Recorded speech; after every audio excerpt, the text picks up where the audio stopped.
Por exemplo, você está fazendo uma pesquisa no ramo de dietas, sei lá, dietas. Então, você tem uma injeção de um composto X lá, sei lá, vamos inventar uma injeção de um composto bem maluco aí. Injeção de ivermectina. Vamos dizer que você seja uma pesquisadora do governo, a mando do presidente, e você vai testar ivermectina, ou cloroquina, sei lá, enfim, uma substância maluca aí que você quiser. Então você vai testar para verificar se a injeção dessa substância provoca emagrecimento. Então, em algumas pessoas, numa amostra, você vai injetar soro fisiológico. Na outra amostra, você vai injetar ivermectina, ou sei lá o quê. Depois você vai acompanhar essas pessoas. Então, o objetivo agora é a gente fazer inferências com respeito, com base em duas amostras. Então, você vai pesar aquelas pessoas que receberam a dose do placebo, por exemplo, um mês depois de terem recebido a dose do placebo, e vai pesar aquelas pessoas que receberam a dose do remédio. Obviamente, quando você pesa os seus elementos amostrais, que não devem ser poucos, existe uma certa aleatoriedade, um nível de ruído aí nos pesos, porque você tem vários fatores que influenciam isso. Então, você tem que usar métodos estatísticos para verificar se aquele seu tratamento efetivamente trouxe resultado, ou se aquela variação que você está observando, sem fazer nenhuma inferência estatística, ela é, digamos assim, fruto do puro acaso. Porque muita coisa que acontece, muitas observações acontecem, que são influenciadas fortemente pelo acaso. Então, vamos ver o que nós vamos estudar aqui, né?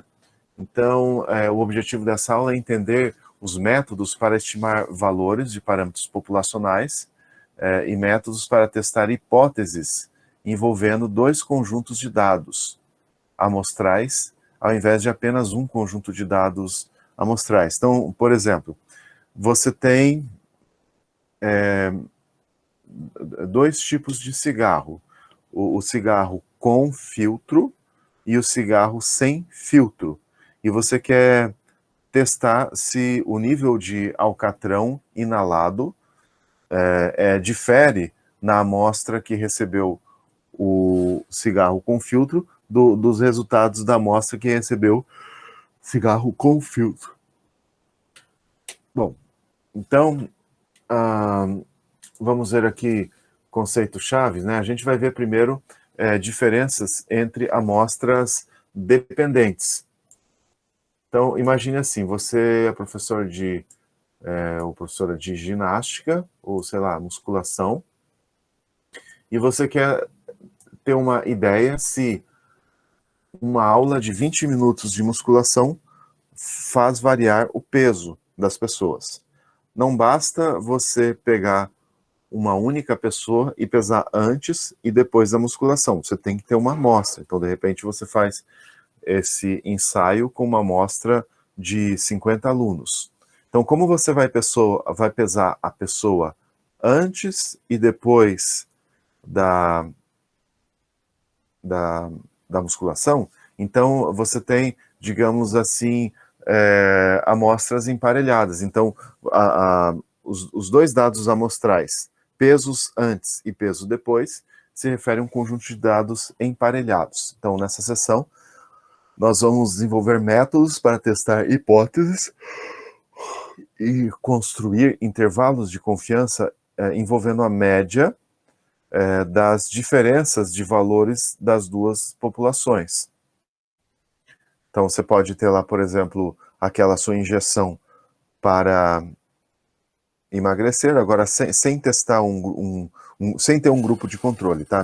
Nesse momento aqui, sem ter um grupo de controle, sem ter o placebo.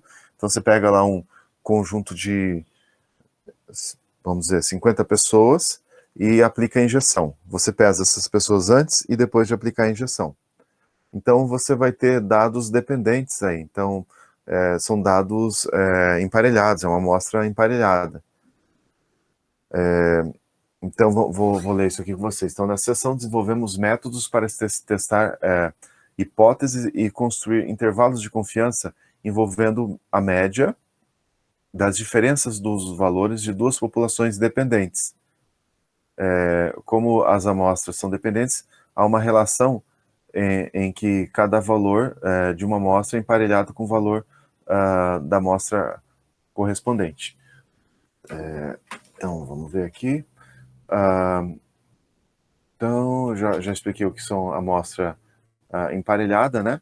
Então, como o teste de hipótese e o intervalo de confiança usam a mesma distribuição e o erro eles são equivalentes, deixa eu ver aqui, eu acho que é melhor fazer logo o exemplo. E esse exemplo aqui, na verdade, nem é tão interessante. Eu vou pegar o exemplo que eu digitei aqui. Só detalhe, esse D aqui é a diferença individual entre dois valores. Esse μD é o valor médio das diferenças. Esse D com o traço em cima é o valor médio amostral das diferenças. E esse SD aqui é o desvio padrão das diferenças. Mas acho que é mais fácil se a gente fizer exercício. Deixa eu buscar aqui. Nível de significância. Não, esse aqui não. Vamos pegar eu acho que eu digitei aqui um exercício. Ver aqui. Eis aqui. Pronto. Então, esse aqui é interessante. Então, eu vou copiar o exercício todo e vou copiá-lo aqui para o meu caderno e vou fazer com vocês. Então, trata-se de uma amostra emparelhada. Aqui, será que eu não consegui? Deixa eu colocar aqui as linhas, que eu acho que fica melhor com as linhas. Deixa eu dar uma aumentada aqui, depois eu vou montar a videoaula sobre esse assunto lá pelo sábado, né? Então, joia. Então, o Enem americano é o SAT, digamos assim, é a prova padronizada lá que o pessoal de lá faz para ter nota para entrar na universidade. Então, a pergunta aqui, vale a pena fazer cursos preparatórios para testes padronizados, como o SAT, com os dados amostrais da tabela seguinte, teste a afirmação de que o curso preparatório Alan, podia ser um curso preparatório qualquer outro, sei lá, curso preparatório positivo, é eficiente para o teste SAT. Use o nível de significância 0,05. Se você não entendeu SAT, então vamos colocar aqui Enem, tá bom? É o teste para fazer Enem, né? Se bem que Enem. Se bem que os cursinhos aqui talvez sejam melhores do que os de lá. Então você tem, imagina assim, cada um dos alunos, são quantos alunos? 1, 2, 3, acho que são 10 alunos. Cada um dos 10 alunos fez a prova do Enem americano antes de se matricular no curso. E depois fez a prova após se matricular no curso. Então, eu vou calcular aqui as diferenças. Então, eu tenho aqui a diferença D. É a diferença entre, digamos, isso aqui que eu vou chamar amostra 1 e isso aqui que eu vou chamar de amostra 2. Deixa eu ver como é que ele está lá, a questão da nomenclatura. Cadê? Aqui será? Aqui, pronto. Então, amostra 1, amostra 2, acho que tá bom, né?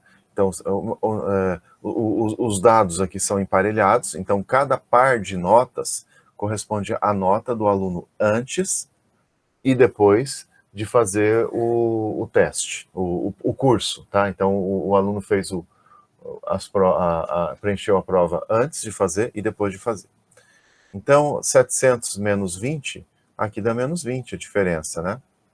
Aqui dá 0 a diferença, 830 menos 820, dá 10 a diferença, aqui dá menos 40 a diferença, aqui dá menos 30 a diferença, aqui dá 10, aqui dá menos 30, aqui dá... Então, peraí, deixa eu só sintonizar antes e depois. Eu estou fazendo antes e depois. Então, antes e depois. 700 menos 20, 840 menos 840, 830 menos 820, 860 menos 900, 840 menos 870, 690 menos 700, 830 menos 800, então aqui é mais 30, tá? Mais. Eu não preciso desse sinal aqui, na verdade. Deixa eu corrigir aqui. Apagar. Aqui, né? Estou apertando o botão errado para apagar. Esse aqui eu não preciso apertar. Então, menos 10, mais 30, menos 20, aqui, menos 20, menos 10. Parece, inclusive, que as pessoas que fizeram, que a nota após o cursinho, parece que a nota após o cursinho é pior do que a nota antes. Pelo menos o que essa amostra está dizendo. Mas a gente não pode se basear só nisso para tirar conclusões. A gente tem que levar em conta um certo nível de significância.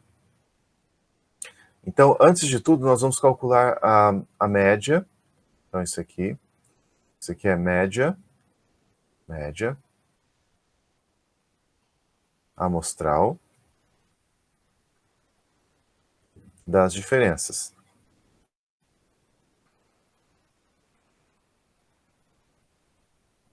Bom, isso aqui, SD, é a média não, desvio padrão. Padrão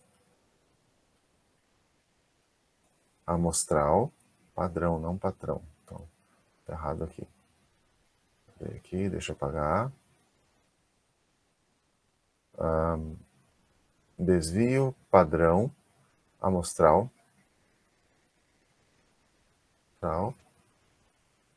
das diferenças. Aqui. Então, agora vou pegar minha calculadora, né? Eu preciso colocar ela no modo estatístico. Então, vou aqui em Mode de novo. 2, regressão, não, 1 SD, Standard Deviation, tá aqui, ó, SD. Então, vamos colocar os dados que nós temos. Então, menos 20 M+, 0 M+, 10 M+, menos 40, opa, cadê o 0? M+, menos 30, M+, menos 30, menos 10, M+, 30, M+, menos 20, M+, menos 20, M+, menos 10. Bom, espero ter digitado tudo certo, mas se bem que eu já fiz esse programa, eu já fiz esse problema antes, eu até vou conferir depois se eu digitei corretamente. Então, vamos achar aqui a média amostral das diferenças, que é esse D barra. Então, Shift 2, média amostral é 1, igual. Então, deu menos 11 a média amostral, né? Então, aqui, menos 11. E o desvio padrão amostral, vamos ver quanto deu. Então, vai aqui, Shift 2, aperto 3, que é sigma de n menos 1 é o denominador, né? Isso aqui deu, você vê que o desvio padrão deu maior, né? 20,2. 20,2. Agora, qual é a estatística de teste nesse caso? É isso aqui, ó. Essa estatística de teste. Aliás, qual é a hipótese nula? Então, vamos lá. Com os dados amostrais da tabela seguinte, teste a afirmação de que o curso preparatório é eficiente para o SAT. Então, se o curso preparatório é eficiente para o SAT, então a média populacional das diferenças deve ser maior que zero. Se o curso não é eficiente, então essa média populacional das diferenças deve ser menor ou igual a zero. Então, ou não deve mudar nada, ou deve até piorar. Então, teste unilateral direito. Eu vou desenhar aqui a distribuição. Nesse caso, é a distribuição T de student que a gente usa. Então, aqui você tem o zero. O valor crítico vai estar aqui, né? O T vai ser igual a... Primeiro, qual é o tamanho da amostra? É 10. Então, eu tenho 9 graus de liberdade. 0,05 unilateral. Então, vamos lá para a tabela da distribuição T. 0,05 área in one tail. 0,05 unilateral. Está aqui, área in one tail. 9 graus de liberdade, porque o tamanho da amostra é 10. Então, isso deu 1,833. Então, esse 1,833 é, só conferindo, né? Conferindo até o enunciado aqui. Então, aqui que tá, não, desculpe. Então, ó, com os dados amostrais, teste a afirmação de que o curso preparatório é eficiente para o SAT. Se o curso preparatório é eficiente, então a diferença entre as notas entre a nota após fazer o curso e a nota antes de fazer o curso deve ser positiva, ou seja, a média populacional dessa diferença deve ser maior que zero. Então, é um teste unilateral direito. 9 graus de liberdade, 0,05, né? Vamos lá. 9 graus de liberdade, 0,05 área in one tail, teste unilateral, 1,833. Então, vamos colocar aqui 1,833. É isso aqui, né? Vamos calcular a estatística de teste. T vai ser igual a essa média amostral das diferenças. Cadê aqui?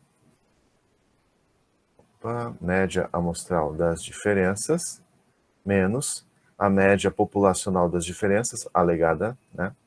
Aqui, desvio padrão amostral das diferenças, sobre raiz quadrada do tamanho da amostra. Então, isso aqui vai ser, essa média amostral deu menos 11, menos 0, sobre o desvio padrão, cadê aqui? 20,2 dividido pela raiz de 10. Então, esse valor da estatística T vai ser, deixa eu fazer aqui, menos 11 dividido por 20,2 dividido por raiz de 10. Então, vou fazer novamente aqui, né? Menos 1. Deixa eu só checar aqui a estatística de teste. Se eu estou usando a estatística de teste correta, é isso mesmo. Então, primeiro eu vou fazer o seguinte, eu vou pegar o desvio padrão amostral aqui, das diferenças, que é 20,2. Vou dividir pela raiz de 10. Aí eu vou pegar esse menos 11 e vou dividir por isso. Então dá 1,72. 1,72 não cai na região crítica, né? Não cai na região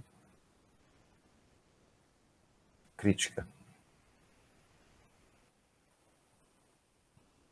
Então, você tem assim como não rejeitar,